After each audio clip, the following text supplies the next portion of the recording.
News नशा, आदत हर खबर की। नमस्कार। न्यूज नशा चैनल पे आप सभी मित्रजनों का स्वागत है। अक्टूबर में महाराष्ट्र में विधानसभा चुनाव होने वाले हैं। महाराष्ट्र विधानसभा चुनावों में क्या नतीजा आ सकता है, क्या स्थिति बन सकती है, इसका मैं ज्योतिषीय माध्यम से आपको कुछ बताने की कोशिश करूंगा। महाराष्ट्र के राजनीतिक मुद्दे पे मैं लोकसभा चुनावों के पहले उद्धव ठाकरे और शरद पवार के बारे में न्यूज नशा चैनल पे ही दर्शकों को बता चुका हूं। और लोकसभा चुनावों के पहले मैंने कहा था कि शरद पवार कमजोर नहीं होंगे, वो किंग मेकर की भूमिका में आ सकते हैं और उद्धव ठाकरे जी का समय भी अच्छा चल रहा है। तो मेरे पास फडणवीस जी का डाटा नहीं है, एकनाथ शिंदे जी का डाटा भी नहीं है, अजीत पवार जी का डाटा भी नहीं है। उद्धव ठाकरे और शरद पवार तथा बीजेपी पार्टी के डाटा को सामने रखते हुए छोटा सा आकलन आप लोगों को देने की कोशिश कर रहा हूं। और ये आकलन आई थिंक इनफ है पिक्चर को साफ करने के लिए, पिक्चर को साफ समझने के लिए। लोकसभा चुनाव अभी अभी खत्म हुए हैं। सबसे पहले मैं आपको उद्धव ठाकरे जी की कुंडली की स्थिति बताता हूं।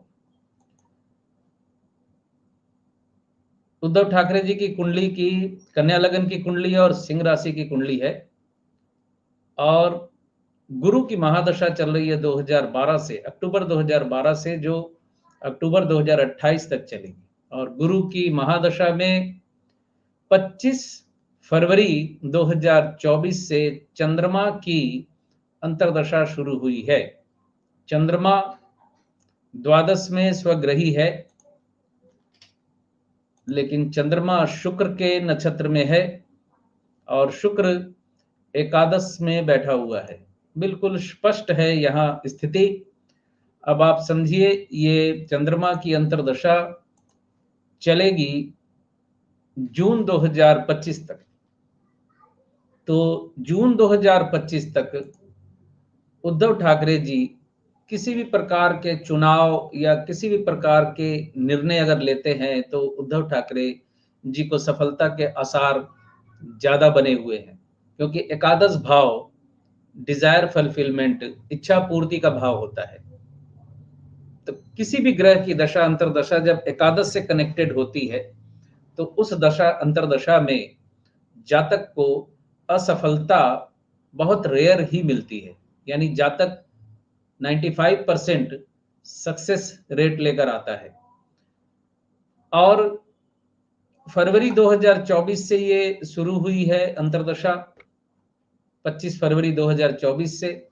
तो लोकसभा चुनावों का नतीजा आपके सामने है जो आया है। उद्धव ठाकरे जी की शिवसेना की स्थिति बेहतर रही लोकसभा चुनावों में, शिंदे जी की स्थिति उतनी बेहतर नहीं रही। और शरद पवार की कुंडली पे अगर एक दृष्टि डाले तो यहां भी फिर आपको स्थिति साफ होगी। शरद पवार जी का देखिए, ध्यान से सुनेंगे तो आप ज्योतिष के फलादेश की तकनीक को भी समझने लगेंगे। शरद पवार जी की कुंडली जो है वृश्चिक लग्न की और मेष राशि की कुंडली है। और ये जो लोकसभा का चुनाव अभी संपन्न हुआ है, इसमें बुध की महादशा में शुक्र की अंतर्दशा शरद पवार जी की चल रही है। शुक्र की अंतर्दशा जनवरी 2022 से नवंबर 2024 तक चलेगी। शुक्र मंगल के साथ द्वादश में नजर आ रहा है, लेकिन ये शुक्र चलित में एज पर केपी एस्ट्रोलॉजी एकादश से कनेक्शन बना रहा है और शुक्र गुरु के नक्षत्र में है। गुरु का संबंध पंचम से बन रहा है। तो 5-11 का कॉम्बिनेशन शरद पवार जी का भी सफलता वाला कॉम्बिनेशन है। आप दर्शकों को अगर याद हो, लोकसभा चुनावों के पहले शरद पवार के बारे में जो मैंने आकलन दिया था, यही आकलन दिया था कि उनकी अंतर्दशा अच्छी चल रही है, उनको सफलता मिलेगी। तो आपने देखा कि लोकसभा चुनावों में अजीत पवार जी की स्थिति शरद पवार के मुकाबले कमजोर रही।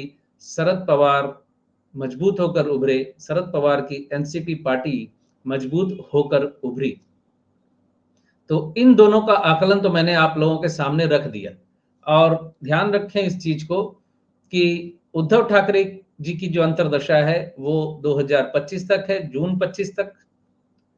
और हाँ, जून 25 तक है। और शरद पवार जी की जो अंतर्दशा शुक्र की चल रही है वो नवंबर 2024 तक है। तो उसके पहले ही विधानसभा चुनाव हो जाएंगे। तो जाहिर है विधानसभा चुनावों में उद्धव ठाकरे जी, शरद पवार जी या कांग्रेस साथ में जो महाविकास अघाड़ी गुट जो बना हुआ है, इसकी सफलता का ग्राफ ज्यादा रहने वाला है, क्योंकि ज्यादा दिन नहीं हुए हैं, अभी लोकसभा चुनाव खत्म हुए। बीजेपी पार्टी की अंतर्दशा की स्थिति भी आपको बता देता हूं। चंद्रमा की महादशा में बुध की अंतर्दशा चल रही है। 8 जनवरी 2024 को शुरू हुई थी, 9 जून 2025 तक ये अंतर्दशा चलेगी। और आप दर्शक मित्रों को अगर याद हो तो मैंने इसी न्यूज नशा चैनल में भाजपा की कुंडली का आकलन करके बताया था कि भाजपा को बहुमत नहीं मिलेगा, 220 से 230 के अंदर सीटें आएंगी और हंग पार्लियामेंट होगा, यानी किसी भी एक पार्टी को पूर्ण बहुमत नहीं मिलेगा। तो बीजेपी पार्टी की जो अंतर्दशा चल रही है उस अंतर्दशा में अभी कोई अंतर नहीं आया है।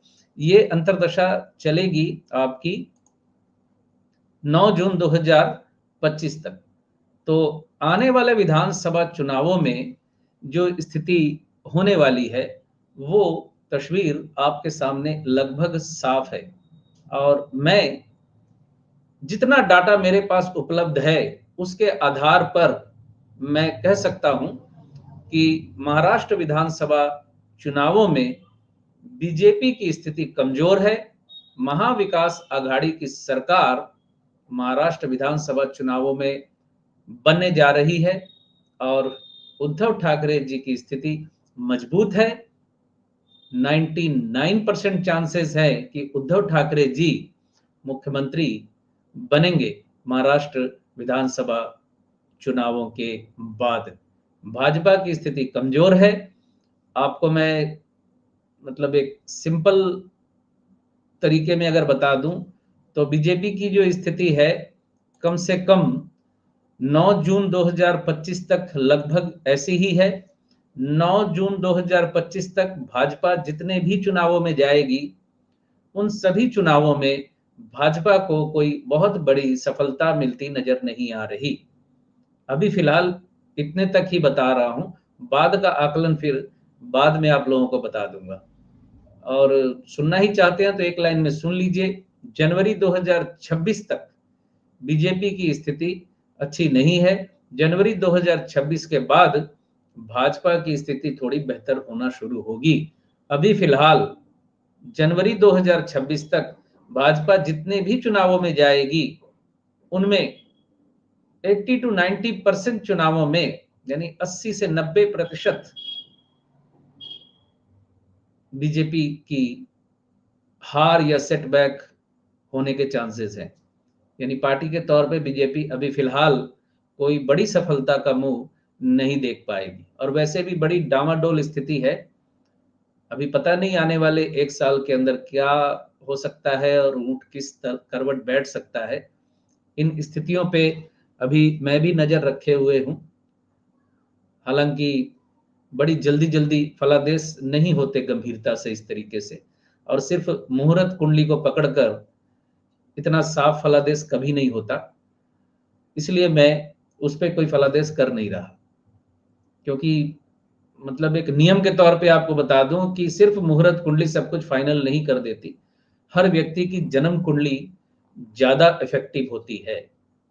उदाहरण के तौर पे सुनना चाहते हैं तो मैं बता दूं आपको कि किसी व्यक्ति की महादशा अंतर्दशा अगर अच्छी नहीं चल रही है, बिजनेस में उसको लॉस होने का योग है, तो वो सिर्फ कोई सही मुहूर्त चुनकर बिजनेस में लाभ प्राप्त नहीं कर सकता।